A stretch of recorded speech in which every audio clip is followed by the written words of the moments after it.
Hi, I'm Heather Haley coming to you from the GBTA broadcast studio, and I'm really excited today to have with me Carolyn Strachan from Festive Road. Welcome. Thank you, good to be here. Well, thanks for being here and also being at convention.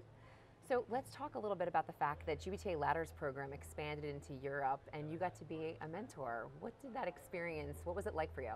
Sure, thank you. Well, actually, my business partner, Paul Tilstone, and I were both mentors, both out of the UK.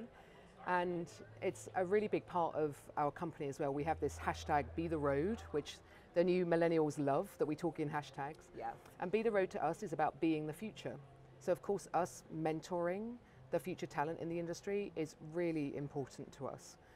But our experience, what we were really trying to do through the Ladders program was to help the new people coming into the industry to open their minds and believe that anything is possible, and to really challenge the status quo of today and not think that everything just has to carry on the way that it always has done.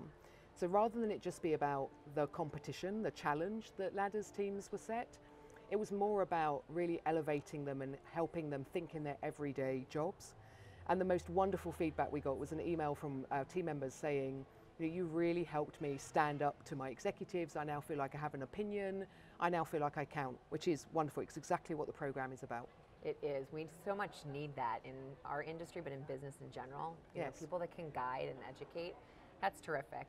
So let's switch gears for a second, and we're just a couple months removed from the Brexit vote and starting to see those negotiations and how they shake out. How do you think they're going to start to affect business travel? Okay.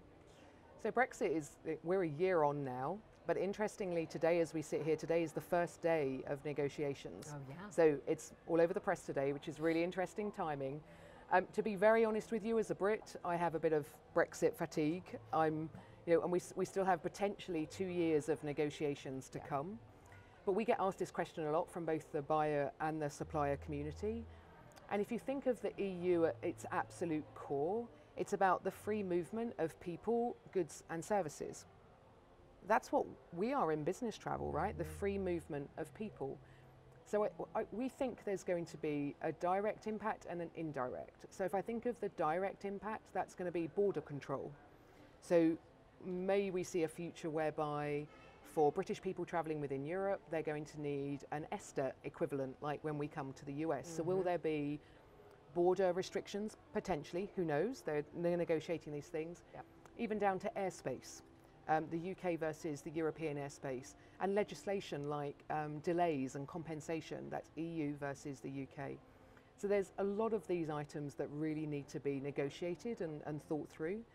But on a more indirect level, there's the right to work in the UK or the right to work in European cities.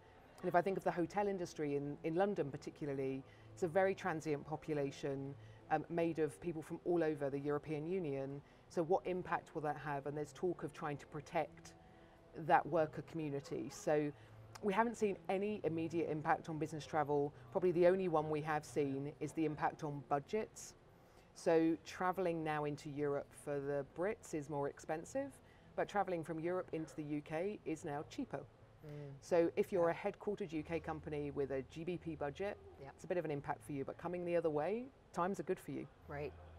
So we talked a little bit, you kind of answered this question to some extent about trends, as it relates to the Brexit, but what other trends in travel do you see happening in Europe? So we work globally, so I've been thinking about what specifically in Europe is different, and actually being at this convention is a great reminder of that, right. Hearing colleagues from all around the world. And if I think of one of the core drivers, it's airline distribution, because we have so many European headquartered airlines that are going through change. So airline distribution and the new distribution capability, NDC, I think is at the top of a lot of people's agendas. From a buyer perspective, it's a real traveller focus. And we like to think about linking travel programs to the employee value proposition.